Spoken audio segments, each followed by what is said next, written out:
El estiaje provoca un drástico descenso en los caudales de los ríos que alimentan las centrales hidroeléctricas y así amenazan con apagones. 15 alcaldes con custodia policial. Algunos incluso planifican la compra de vehículos blindados y chalecos para protegerse. Una joven ecuatoriana relata cómo perdió a su familia cruzando con decenas de migrantes la peligrosa selva del Darién en su viaje hacia los Estados Unidos. 70.000 personas se han inscrito para aplicar a 2.600 puestos de trabajo, ratificando así el problema de desempleo en el país.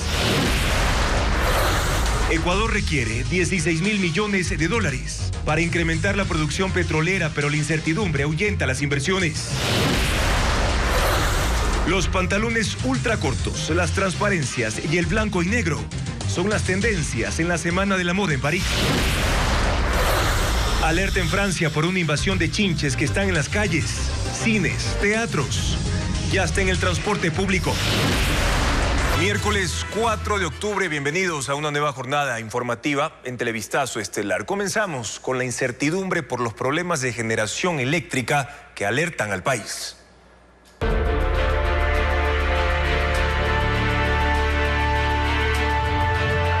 Estiaje, apagones al acecho.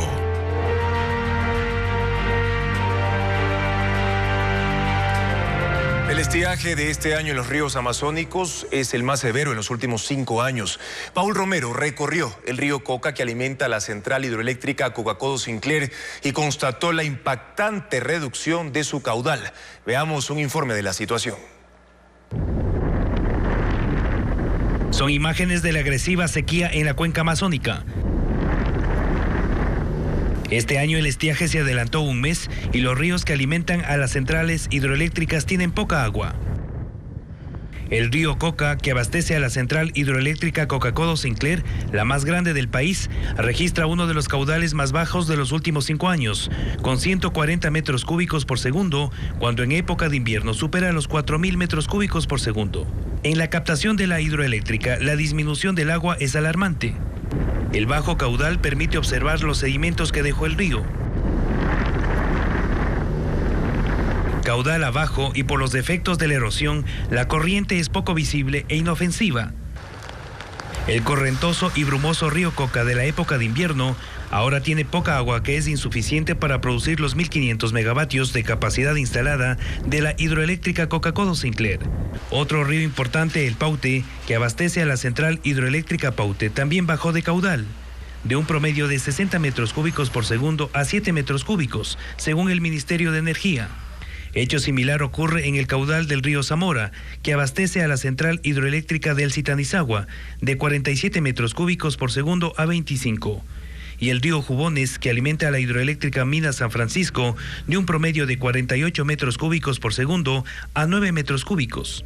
En septiembre, la producción hidroeléctrica que abastece con el 90% de la demanda del país bajó al 70% por el estiaje. Para evitar apagones en los próximos 3 meses, se requiere la disponibilidad de 460 megavatios adicionales, según el Operador Nacional de Electricidad SENACE. Colombia se convirtió en un socio estratégico del Ecuador que por lo pronto evita que el país sufra apagones. Ecuador compra generadores y repara centrales térmicas para evitar desabastecimientos. Francisco Garcés tiene más información. El Ecuador tiene un día para actuar y evitar posibles apagones. El reto es que este jueves se recupere la mayor parte de la capacidad de producción de la central hidroeléctrica Sopladora, que tiene uno de sus generadores dañados y uno más en mantenimiento, y que por lo pronto entrega algo más de 100 megavatios. La planta puede generar más de 400 megavatios, pero la intención es que provisionalmente entregue alrededor de 300. Para cubrir la demanda nacional se requieren más de 400 megavatios que por lo pronto son suplidos con energía enviada desde Colombia. Hasta este jueves ese país entregará 460 megavatios que le cuestan al país cerca de $3 millones diarios. Esa electricidad permite un pequeño margen de maniobra, pero ese país dejará de entregar esa cantidad de electricidad por un plan de mantenimiento de su red eléctrica y bajará su suministro alrededor de 180 megavatios. Con eso estaríamos más o menos al tope, al filo de la navaja, ¿no? Porque la demanda ha aumentado. Que el Ecuador sufra apagones en los próximos días es incierto. Dependerá de si el gobierno cumple sus planes y si además de eso no hay daños u otros imprevistos en el sistema. En los próximos 30, 45 días también ya podamos dar esa buena noticia al país de que se ha contratado temporalmente por 6 meses la importación de gas natural que permitan 130 megavatios de Termogas Machala operar 7 días por 24 horas. La primera alerta sobre posibles problemas de suministro eléctrico la recibió el gobierno del SENACE en diciembre del año pasado. En febrero también se conoció un informe con las posibles medidas a tomar, pero recién en julio el régimen aprobó el plan para enfrentar el estiaje. Las ferias de empleo evidencian el drama de los ecuatorianos por conseguir una plaza de trabajo. En una plataforma ofrecen 2.600 vacantes y ya hay 70.000 inscritos. Escenarios similares se han reflejado en otros eventos. Adriana Bermeo, con la situación que tiene más de 5.6 millones de personas sin trabajo o con labores sin garantías. 70.000 personas buscan 2.600 puestos de trabajo en la Feria Laboral 360 SA, que cuenta con el apoyo del Ministerio de Trabajo. Las áreas para las que se buscan profesionales son atención al cliente, construcción, tecnología, administración y logística, y las postulaciones se reciben en la página web www.ferialaboral360.com. Las ferias de empleo evidencian el drama de quienes buscan trabajo y las cifras lo demuestran. Solo en septiembre se realizaron 2 ferias más. La primera, Reactívate, organizada por Conquito, que se desarrolló de forma presencial. Ofertó 900 plazas y se inscribieron más de 10.000 personas. En la segunda, de la plataforma Multitrabajos, estaban disponibles 5.000 puestos de empleo y se recibieron más de 100.000 postulaciones. Si vemos una economía que no se está moviendo, una economía que tiene problemas de incertidumbre, de inversiones, afectan los temas políticos, no se generan las plazas de trabajo que debiesen ser. En Ecuador, 8.5 millones de personas forman la población económicamente activa. Solo 2.9 millones tienen empleo adecuado y 5.6 millones no poseen trabajo o tienen ocupaciones sin garantías. Parecería que dentro de del INEC hay este trato de mejorar sus estadísticas. Se han levantado algunas dudas a la luz de los últimos resultados que se han presentado, ¿no?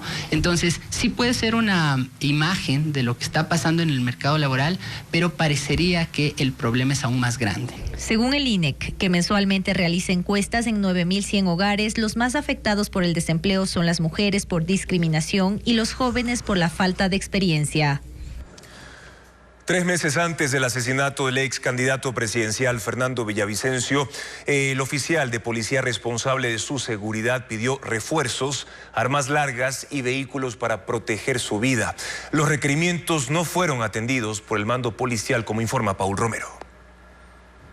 El 18 de mayo de este año, 3 meses antes del asesinato del ex candidato presidencial Fernando Villavicencio, el capitán Cristian Ceballos, responsable de su seguridad, solicitó agentes de refuerzo, vehículos y armas de largo alcance ante el incremento de amenazas y posibles atentados.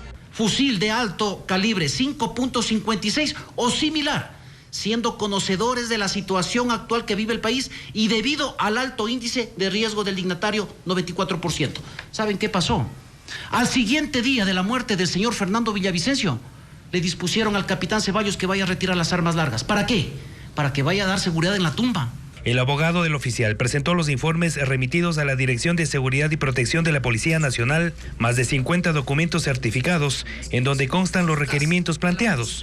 Los primeros días de agosto, antes del asesinato, el capitán Ceballos insistió en la solicitud y además pidió unidades tácticas, operativas, de inteligencia, para que asistan a todos los lugares a donde viajaba Villavicencio por la campaña electoral.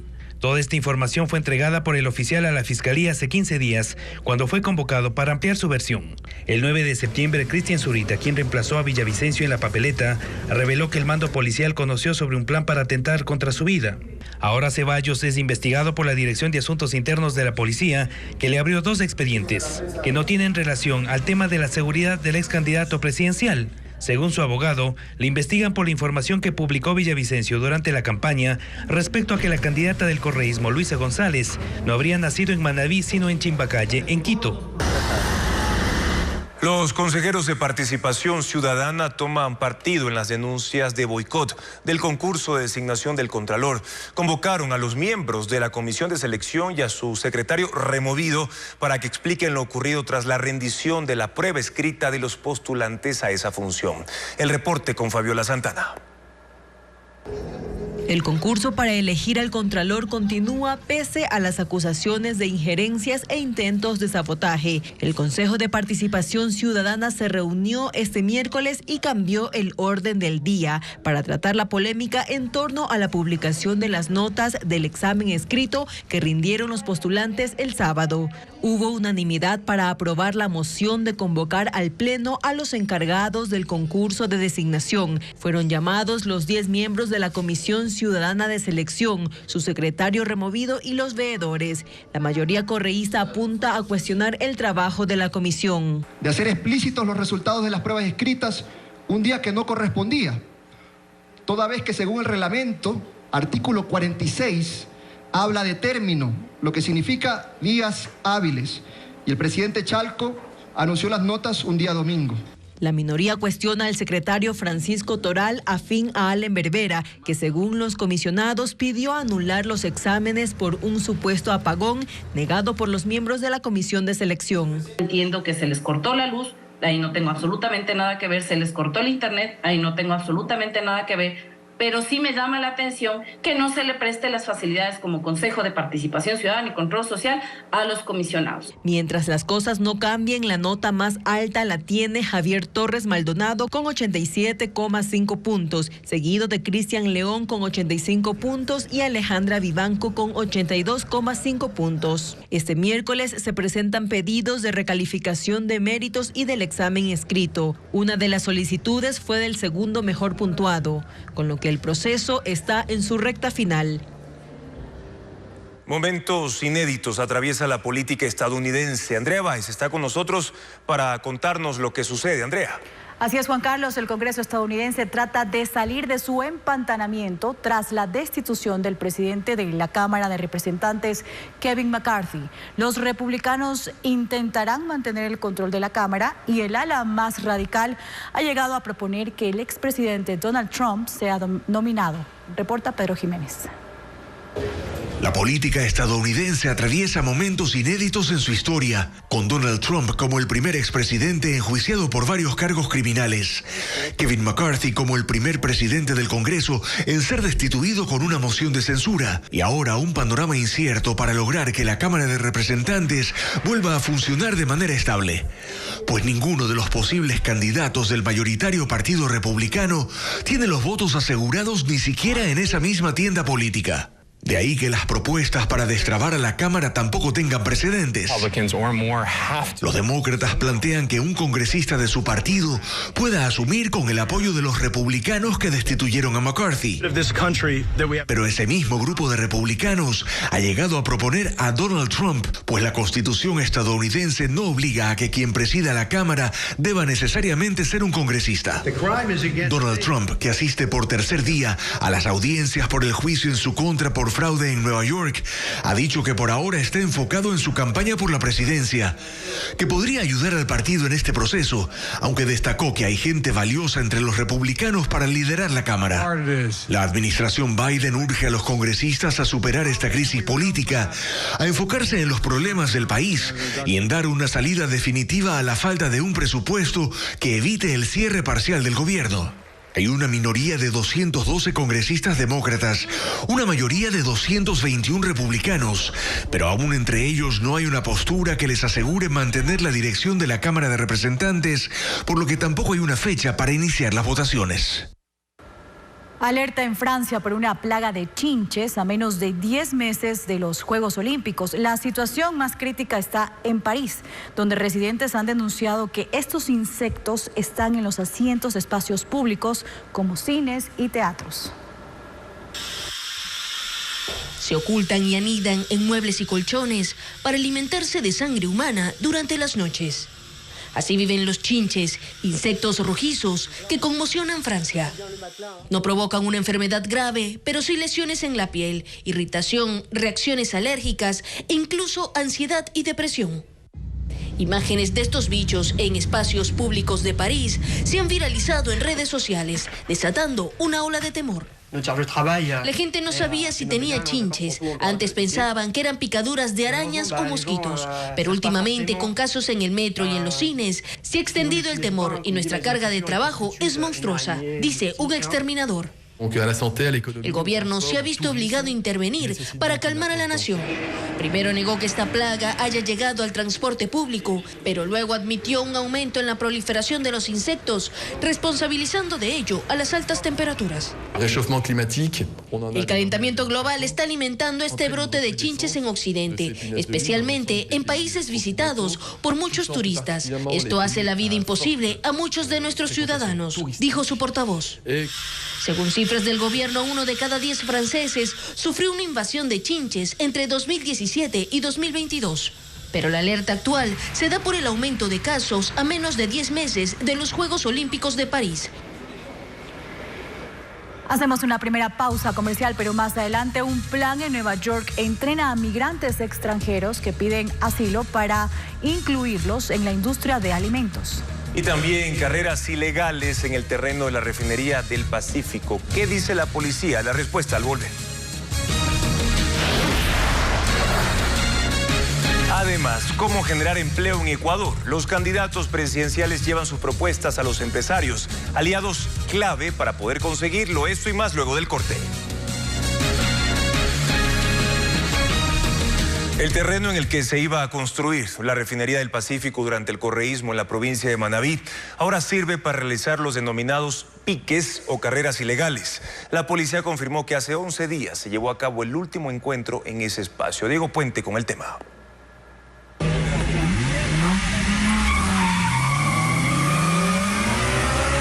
El ruido de los motores y del contacto de las llantas contra el asfalto reemplazaron a la refinación de petróleo en la fallida refinería del Pacífico en El Aromo, en Manabí. Este evento se realizó el domingo 24 de septiembre, pero los videos se empezaron a viralizar este lunes. Ahí se observa vehículos competir dentro de los caminos asfaltados internos del terreno, que tiene 503 hectáreas. También se evidencia público e incluso el uso de drones para grabar las carreras. Todo esto se hizo sin los permisos de la empresa liquidadora de la refinería, que está a cargo de los predios. No hemos recibido ninguna solicitud formal de los organizadores, que no conozco en detalle quiénes son, ni tampoco del municipio de Manta, ni de otra institución. La policía confirmó que estuvieron cerca de 500 personas y que había vehículos adaptados para carreras. Desde la empresa liquidadora indicaron que desde hace un año se cerraron 2 de los 3 accesos vehiculares por motivos de seguridad. Actualmente solo existe un paso que está resguardado por la policía después de haber firmado un convenio. A cambio de la vigilancia, los uniformados utilizan las instalaciones del campamento de lo que iba a ser la refinería Eloy Alfaro como escuela de formación. En el 2019, la policía detectó que en estos terrenos se estableció una pista clandestina desde donde operaban narcoavionetas. Incluso existía un sistema de iluminación para despegar en la noche. Cerca del 50% de quienes rindieron la prueba para estudiar en los institutos técnicos y universidades con proceso asistido no alcanzarían cupo. La CENESID aclara los motivos y asegura que las plazas a escala nacional han aumentado desde el año 2021. Fueron 110.777 personas las que rindieron la prueba para buscar un cupo en los 55 institutos técnicos y las 5 universidades que aún tienen un proceso asistido de admisión con la CENESID. Desde este jueves hasta el sábado serán las postulaciones. Sin embargo, no todos podrán ingresar, pues 110.000 hicieron el examen, pero solo hay 47.347 plazas. Desde la CENESID aseguran que esta brecha no es un reflejo de la realidad nacional, sino que este caso se da por la demanda a una universidad en específico. De ahí que ven como positivo que cada centro de educación superior se encargue de sus admisiones. Si no hay una oportunidad en tan solo estas 5 universidades, pues regresen a ver a todo el abanico que existe. Además, señala que hay personas que no postularán porque también aplicaron a otras instituciones superiores. En el ámbito nacional sigue existiendo brecha, pero es menor. Según la CENESID, hay un promedio de 160.000 postulantes frente a los 140 125.818 cupos de las universidades públicas y escuelas politécnicas. Menos del 10% se quedaría por fuera. La CENESID afirma que desde el 2021 a la fecha, el incremento de cupos a las universidades es del 66% y el hecho de que cada institución superior continúe su propio proceso de admisión e incentive a postular por carreras no tradicionales seguirá cortando la brecha, pues aún al día de hoy medicina sigue siendo la carrera con más demanda del país. En Nueva York, solicitantes de asilo recién llegados son entrenados para ocupar vacantes en la industria de alimentos mediante un plan de la gobernadora Katie Hochul. La cadena Telemundo tiene el informe. Inmigrantes recién llegados al país que ya cuentan con un permiso de trabajo están siendo entrenados para conseguir un empleo en la industria de comida. Sabi es un ejemplo de ello y lleva casi 4 meses en el país. Más que todo, estoy cumpliendo mi sueño. Ahora sí creo realmente en el sueño americano. La gobernadora Kathy Hochul anunció un plan para proveer unos 18,000 empleos a los migrantes en busca de asilo. They came to work. So let's put them to work. Dice que son personas que llegan en busca de trabajo y hay que ponerlos a trabajar, resolviendo así 2 problemas: el de empleadores en busca de trabajadores y empleos para los migrantes para que así puedan salir del sistema de albergues. El enfoque de la gobernadora por ahora son los venezolanos que pueden obtener permisos de trabajo bajo el estatus de protección temporal o TPS que les brinda el gobierno federal. Pero dijo que el beneficio de obtener un permiso de trabajo debe de ser extendido a otros migrantes. Lo más importante es que ellos me van a ayudar en buscar un buen trabajo que me va a beneficiar a mí y a mi familia. Es muy importante para la ciudad de Nueva York para apoyar a estos inmigrantes y también para aumentar la cultura de la ciudad. Mientras tanto, en la cocina de Hot Bread Kitchen en Chelsea, siguen adiestrando a los que ya pueden incorporarse a la fuerza laboral. El humo de los incendios forestales en el norte de la bahía de Hudson, en Canadá, llegaron a Florida, deteriorando la calidad del aire en el centro y sur de este estado. Los expertos han recomendado que personas con enfermedades cardíacas o pulmonares, adultos mayores, niños y adolescentes eviten actividades extenuantes al aire libre y usen mascarillas en las calles. Se espera que las condiciones ambientales mejoren al final de este día. Drones e inteligencia artificial son utilizados para monitorear plagas y hongos en plantaciones de 9 provincias. Merlin Ochoa informa que cada dispositivo puede recorrer 30 hectáreas por hora. Uno de los 13 drones que tiene la Agencia de Regulación y Control Fitosanitario Agrocalidad sobrevoló Juján en Guayas. Estos artefactos y la inteligencia artificial son usados para vigilar los cultivos, especialmente de banano, plátano y orito. Monitorean el Fusarium raza 4, una plaga que marchita las plantas y que no está presente en Ecuador. Sin embargo, los vuelos buscan detectar a tiempo y frenar rápidamente focos de contagio. Las imágenes de forma inmediata llegan a una plataforma creada por el Instituto Nacional de Integración Agropecuaria con apoyo técnico alemán. Estos drones son de última tecnología y pueden permanecer en el aire hasta 2 horas. Antes los técnicos realizaban recorridos a pie, priorizando áreas críticas de forma manual, revisaban 4 hectáreas de cultivo en 1 hora y media. La tecnología optimiza el tiempo. Un dron es capaz de monitorear 30 hectáreas en 1 hora. Actualmente tenemos 850 hectáreas monitoreadas y supervisadas para el control de este patógeno. Los equipos están en 9 provincias clave como Guayas, Los Ríos, El Oro y Manabí, donde hay mayor producción de banano. El sistema está en marcha desde junio y se aspira que hasta diciembre se haya sobrevolado 10,000 hectáreas. Además de plátano, también se monitorea las plagas en los cultivos de mango, arroz y cacao.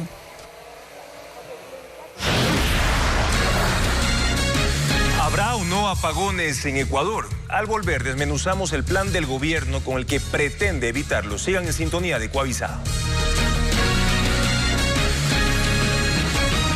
El gobierno apunta a rehabilitar termoeléctricas, comprar generadores y a importar energía desde Perú para solventar la crisis eléctrica en Ecuador. Francisco Garcés explica más de la situación. El Ecuador inició el 2023 con la necesidad de aumentar su capacidad de generación eléctrica en alrededor de 460 megavatios para poder sortear sin problemas el estiaje y evitar apagones. La energía requerida es provista por Colombia, pero cuando ese país reduce sus envíos queda en evidencia la vulnerabilidad de la generación de energía del Ecuador. Eso sucedió entre lunes y martes, cuando Colombia bajó su exportación a 180 megavatios y se produjeron cortes de electricidad. Tras el inconveniente, ese país estabilizó sus envíos y dio un respiro al gobierno. Creemos que el suministro de Colombia está asegurado octubre y noviembre sin ningún problema. Ellos también dependen de la hidrología, pero nos han dicho que hasta noviembre no hay problema. Para evitar apagones, el régimen trata de recuperar la capacidad de generación térmica.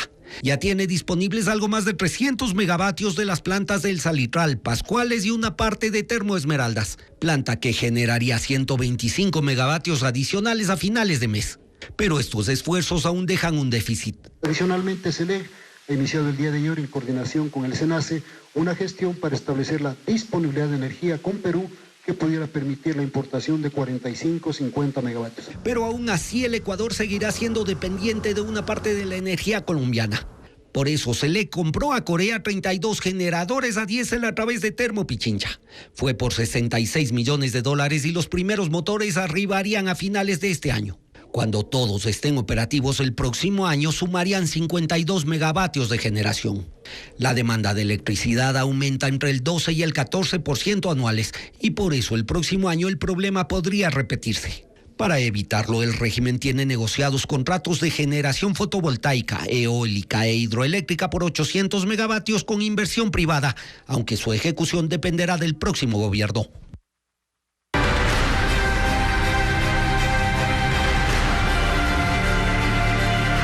Petróleo, una era en declive. El 18º encuentro de energía, gas y petróleo se llevó a cabo en Quito. Este año, los empresarios se refirieron al escenario de incertidumbre que representa Ecuador en el campo de hidrocarburos. Adriana Bermeo estuvo en el evento. Este miércoles se realizó el Encuentro Anual de Energía, Gas y Petróleo 2023. Es la 18ª edición del foro que reúne 20 empresas petroleras e instituciones públicas y privadas. El tema de este año fue el análisis del proceso de transición energética, pero también evidenció la situación del sector. Esta vez el encuentro se desarrolló en un espacio más pequeño a los acostumbrados. En el 2022, el foro se llevó a cabo en un hotel del norte de la capital. Entre los expertos y asistentes, la convocatoria tuvo menos acogida. Es el reflejo de la incertidumbre que se vive en el sector energético por la próxima suspensión de operaciones en el bloque 33 del campo ITT, del que se extraen 54,000 barriles diarios. Además, por el escenario político. Con respecto a la producción petrolera, este año ha estado marcado por la disminución de barriles. En el primer trimestre del 2023 se registró la producción diaria más baja desde el 2003. La producción de Ecuador está estancada en alrededor de 490,000 barriles por día. En el discurso inaugural, el ministro de Energía, Fernando Santos, hizo un llamado a la inversión de la empresa privada. Los recursos sobran, pero el dinero es escaso en el país. Y la tecnología también como parte del tercer mundo es escasa. ¿Cuál es el catalizador? ¿Cuál es el elemento que necesitamos? El sector privado. Pero los empresarios señalaron que necesitan certezas con respecto a contratos e inversiones y que las políticas se mantengan hasta que concluyan los proyectos. No hay una visión clara en el país. Creo que estamos en una situación muy compleja, cada el mundo tirando agua para su molino, el país inmovilizado. En este encuentro se habla sobre las perspectivas, proyectos, tecnología e inversiones en materia de hidrocarburos. Y precisamente la industria petrolera ecuatoriana continúa enfrentando la baja en la producción. Registra un aproximado de 377,000 barriles diarios y afronta graves problemas de infraestructura y también inversiones. Hernán Higuera con más cifras. Duplicar la producción petrolera es otra vez una oferta electoral. La candidata Luisa González durante su exposición del fin de semana lo dijo. Fortalecer lo que es la producción petrolera la vamos a aumentar. Actualmente está en los índices más bajos de los últimos 20 años. Pero ¿de dónde sacar más petróleo? ¿Cómo sacarlos y a qué costo? Ecuador tiene reservas probadas de 8.300 millones de barriles que podría sacarlos en los próximos 47 años, pero para mejorar la producción se requiere, según los expertos, inversiones de 16.000 millones de dólares, que el Estado ecuatoriano no los tiene. No es imposible, pero es complejo. Y lógicamente lo importante sería que los candidatos a la presidencia en sus planes de gobierno tengan establecida la hoja de ruta. Es decir, algo muy complejo que tiene el país es cómo vamos a reemplazar esos 58.000 barriles que vamos a retirar del ITT, en qué otro campo lo vamos a desarrollar y bajo qué modelo. Lo que sí hay es una infraestructura de 52 años de uso.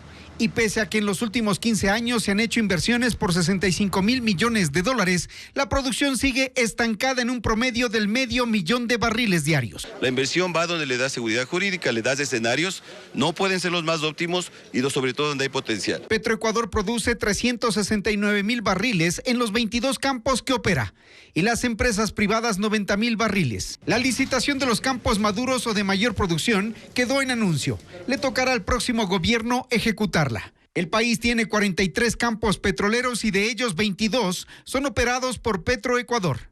Tiene los campos maduros Auca, Sacha, Apaica y Xuxufindi en Orellana y Sucumbíos.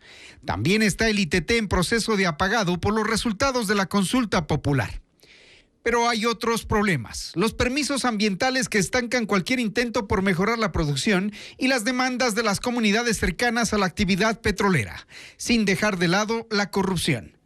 Si la baja en la producción petrolera se mantiene, Ecuador incluso podría salir de la lista de países petroleros de la OPEP. Con este panorama, entonces, la oferta electoral de mejorar la producción no puede quedarse sin explicación del cómo lo harían.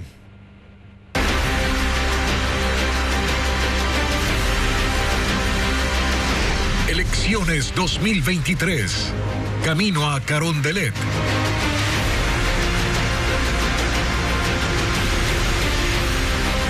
Las campañas de Daniel Noboa y Luisa González usan medios tradicionales y digitales para su promoción. ¿Cuáles son las opciones por las que se han inclinado los candidatos? Patricio Díaz muestra la tendencia que cada uno ha tomado para promocionarse. A 8 días de que concluya la campaña electoral, el ritmo de la promoción de los candidatos y sus propias estrategias parecen no haber cambiado. Después del debate se esperaba un reforzamiento de sus acciones, pero los dos finalistas del balotaje siguen por la misma línea. Luisa González se ha inclinado por las reuniones con sectores gremiales, barriales y estudiantiles, segmentando su mensaje para que esas audiencias lo amplifiquen. No hay por ahora caravanas ni concentraciones masivas.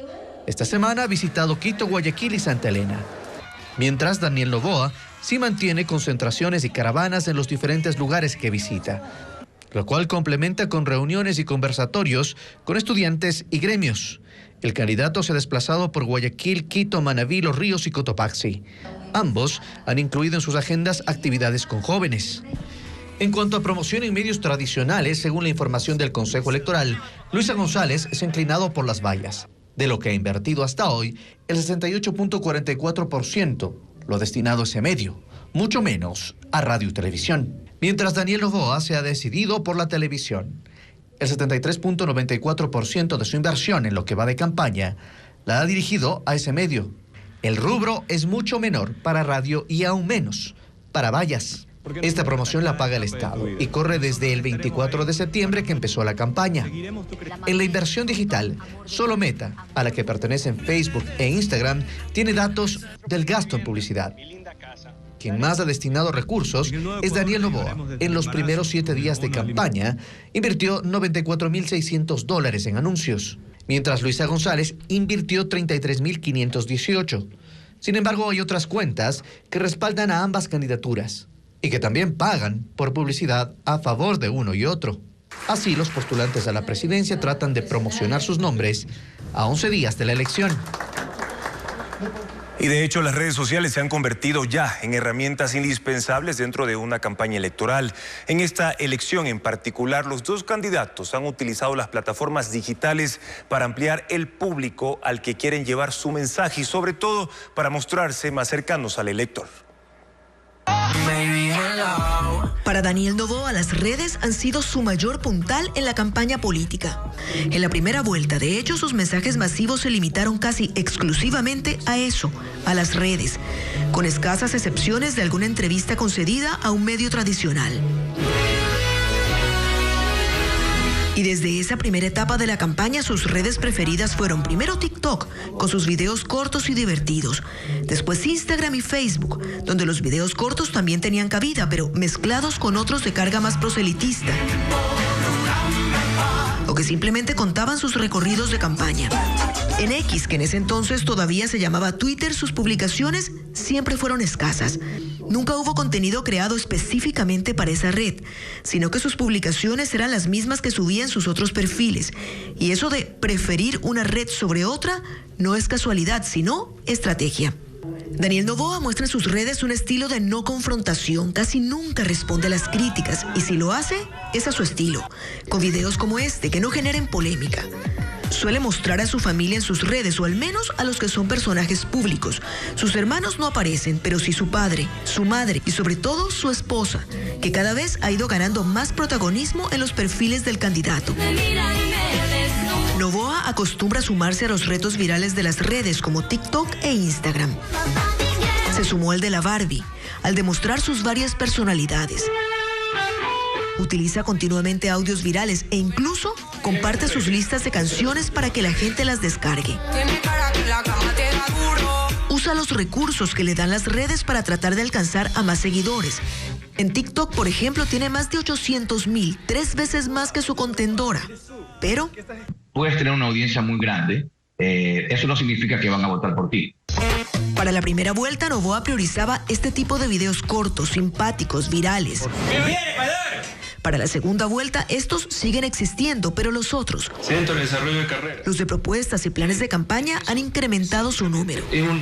Noboa sigue apostando a las redes como su mejor arma a la hora de comunicar. Es el playlist que escucho cuando estoy relajado en la playa. ¿En la 1? La red preferida de Luisa González, o al menos la que mueve mucho más que las demás, es claramente Twitter, o X como se llama ahora.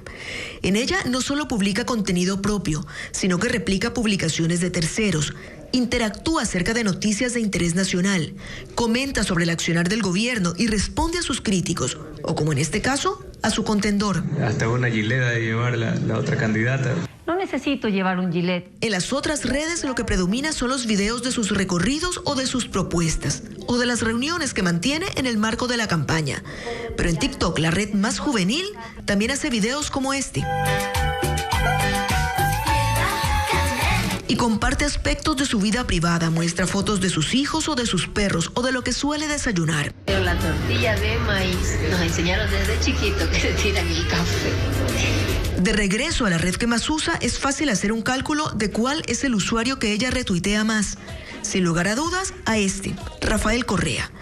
Da igual si son publicaciones importantes o triviales como esta, que muestra a las dos mascotas del expresidente, la candidata las retuitea igual.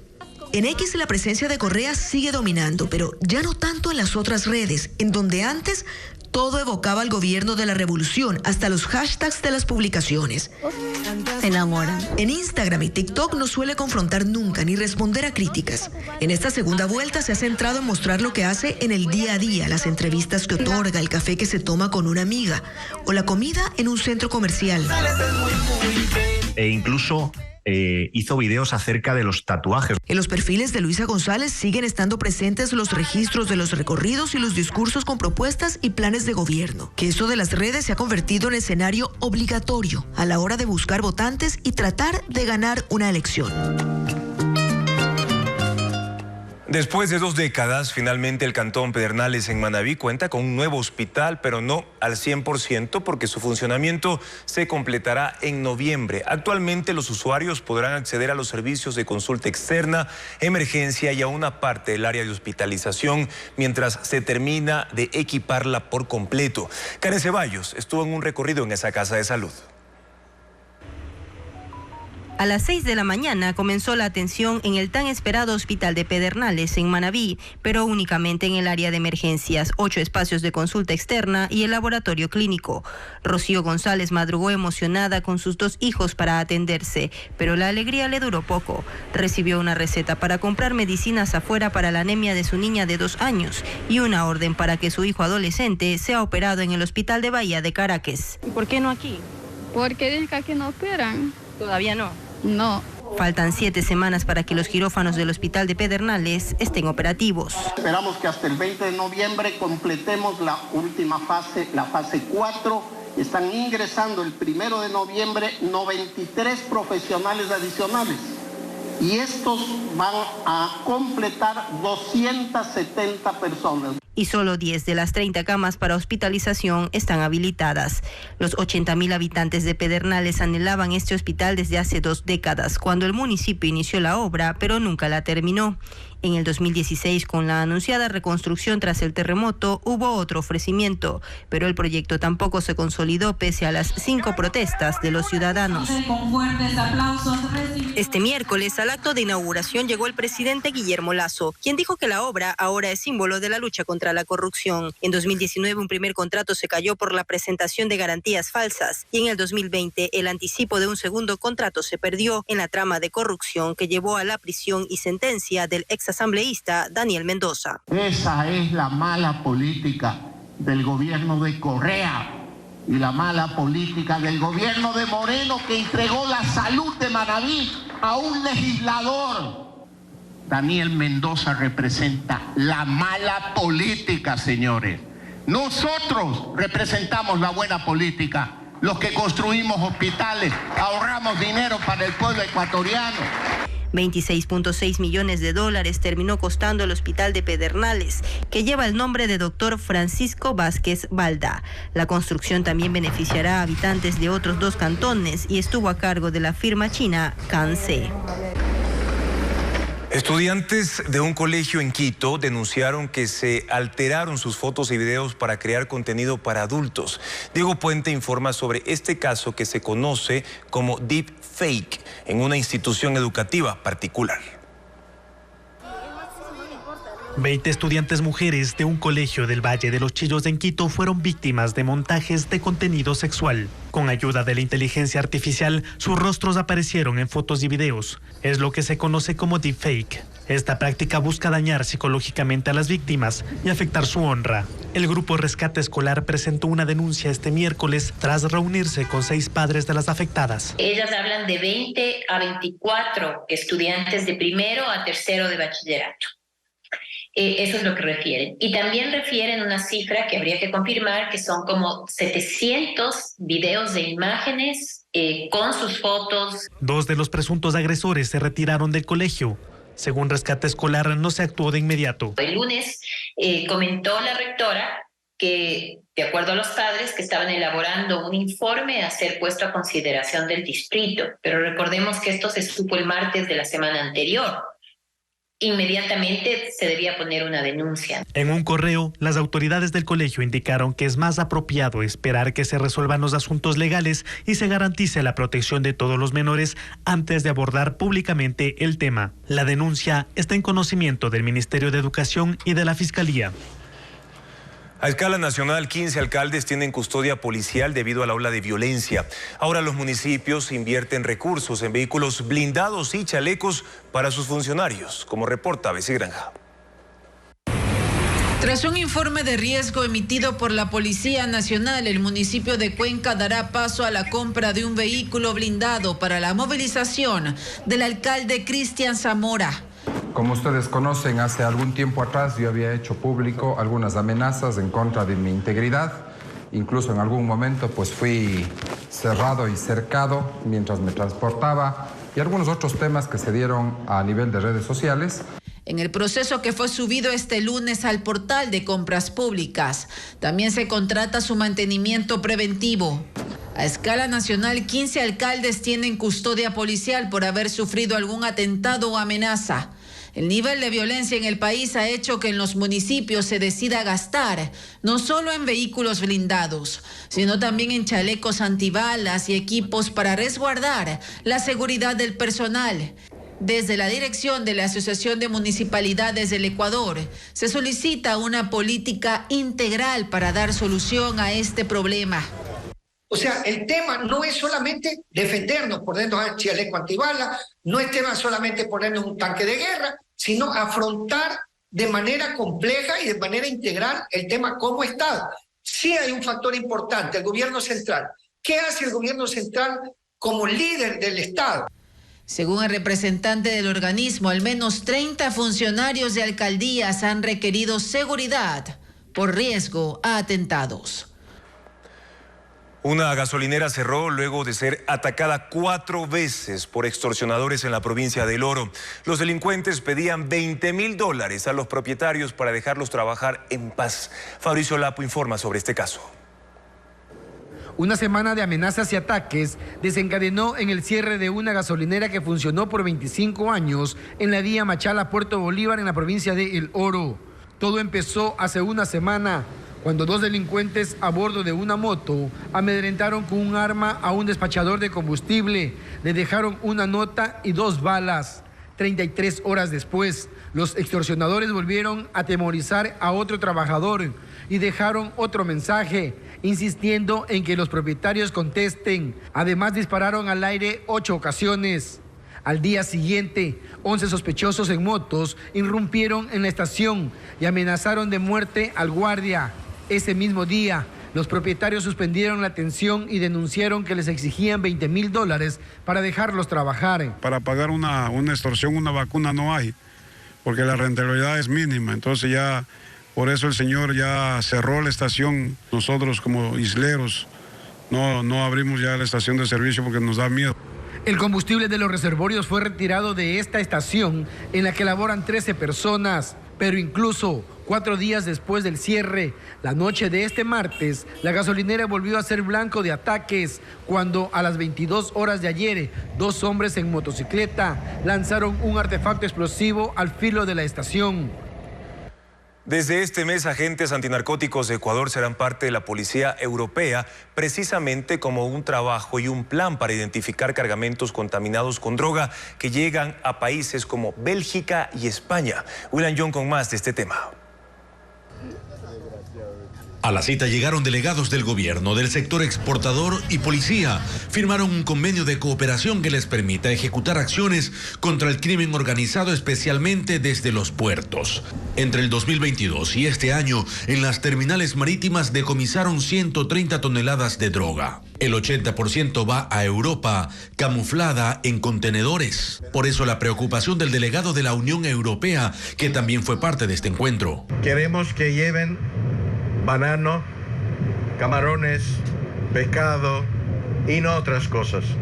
Otra de las decisiones es que 2 agentes antinarcóticos de Ecuador, especializados en investigación criminal, viajarán a ese continente para ser parte de las filas de la Europol, que es la agencia de policía que coordina acciones entre países de esa zona. Muchos de los golpes que ha dado Europa efectivamente es por información de inteligencia de la policía. Estos policías llevarán información desde Ecuador para coordinar operativos en puertos europeos y estarán en las oficinas de Países Bajos y Bélgica. El 60% de la droga decomisada en estos países procede de Ecuador.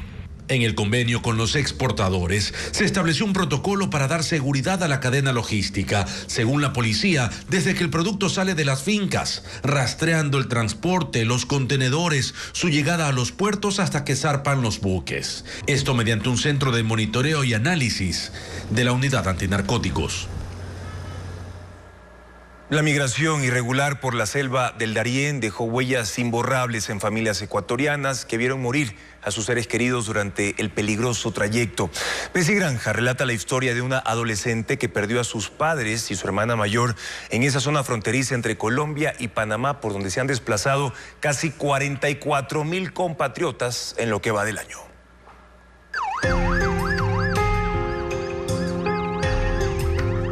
Fue una tragedia que visibilizó los graves efectos del desplazamiento irregular por la selva del Darién. El pasado 15 de febrero, 39 personas murieron en el accidente de un bus que trasladaba migrantes. El chofer nos dijo, agárrense porque nos vamos. Y ya nos hubiéramos caído para la parte, o sea, nos dimos una vuelta. Caímos rodando. Y en ese entonces yo le vi a mi padre desde lejos. No le vi a ni mi mamá, no le vi ni a mi hermana, solo a mi papá que estaba ahí sentado. Entre los ecuatorianos fallecidos constan Miguel Chuga, de 43 años, Blanca Hualpa, de 36, y su hija mayor, Nicole. Son los padres y hermanas de Sandy, de 16 años, quien junto a ellos y a su hermano menor, Jotín, cruzaron el tapón del Darién para comprar nuestra casa y nuestro terreno allá en Ecuador. Decidimos viajar el 15 de enero del 2023. Durante 2 meses, Sandy permaneció en un albergue de Panamá, recibiendo la asistencia de UNICEF, recuperándose así de las lesiones que sufrió tras el siniestro. Sandy y su hermano Jotín llegaron en junio pasado a Ecuador. Ahora viven junto a una tía materna, su esposo y 3 primos en el sur de Quito. Para ellos fue bien duro porque nunca pensamos que esto iba a pasar. Ellos se iban hacia allá con sus papás para buscar un mejor futuro. Por esa frontera me dejó una huella de que perdí a mis padres en un accidente por obtener un futuro mejor, pero no lo puedo olvidar por lo que son mis padres y fueron parte de mi vida. Es un infierno. Hay muchas personas fallecidas ahí, cadáveres, niños. No se puede estar ahí. Y entonces, por el famoso sueño americano, no vale arriesgar su vida. Ellas recomiendan no creer en las falsas promesas del tráfico ilegal de personas. La Defensoría Pública presentó a su equipo de 10 psicólogos acreditados como peritos. La institución recibió de enero a agosto de este año más de 14.000 pedidos de asesoría de víctimas de violencia sexual y de género. Por este motivo, requería más especialistas para el peritaje técnico para que los jueces tomen las decisiones en cada caso. 3 de los 10 psicólogos peritos están acreditados en la Corte Interamericana de Derechos Humanos. Un tributo sinfónico al cantante español Camilo Sesto, un festival de cine y una exposición de arte contemporáneo que explora las complejidades de 5 continentes. Se presentan en 3 ciudades. Diego Cuenca nos describe estos eventos. En una de las salas del Museo Antropológico MAC, en el centro de Guayaquil, se realiza la exposición Planeta Complejo, que exhibe 62 fotografías, diseños y pinturas. Cada imagen muestra los problemas sociales de 5 continentes, como la violencia, migración e inseguridad. Por ejemplo, un fotógrafo italiano en el norte de su país captó a un afgano que convivía en un campamento para refugiados. En otra sala proyectan 120 piezas visuales y 200 sonoras. Reconozco que la vida es bella y dura a la vez.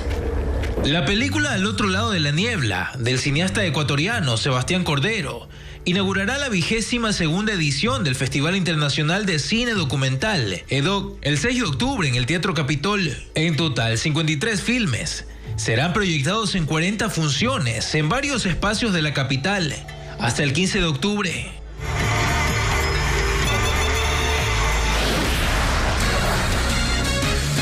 Poca ropa desfilaron los modelos de la Semana de la Moda en París. Una tendencia por las altas temperaturas. Esto y más, luego del corte. Esta noche se reportan cortes de energía eléctrica en sectores de Quito. También se informa que no hay luz en algunas zonas de Guayaquil y Chone. Aunque una publicación de la empresa eléctrica, información oficial, indica que es un corte en el país. Cambiamos de tema ahora para contarles que la Semana de la Moda en París, Francia, concluyó. Prendas cortas son tendencia por las altas temperaturas durante este año. Según expertos en la industria, también es un símbolo de la liberación del cuerpo. Veamos. La Semana de la Moda en París mostró las tendencias para el próximo año. El evento se desarrolló del 27 de septiembre al 3 de octubre. El outfit de la mayoría de diseñadores transmitió ligereza. Las altas temperaturas registradas este año en el mundo hacen que la moda se incline hacia las prendas cortas. Predominan los hombros descubiertos, el escote y el corsé volvieron con fuerza, incluso como símbolo de la liberación del cuerpo, de acuerdo a expertos de la industria. El escote asimétrico, es decir, descubrir solo un hombro, también se pudo ver en los diseños presentados en la capital francesa. Los desfiles de Yves Saint Laurent y Dior destacaron en París. Otra tendencia que empezó con los desfiles en Londres y Milán de este año y se afianzó en París son los pantalones extra cortos. Y para las mujeres que no se sienten cómodas mostrando sus piernas por completo, la opción de los diseñadores son las transparencias. En cuanto a los colores del 2024, París mostró una tendencia hacia el retorno del dúo cromático más popular de la moda, el blanco y el negro.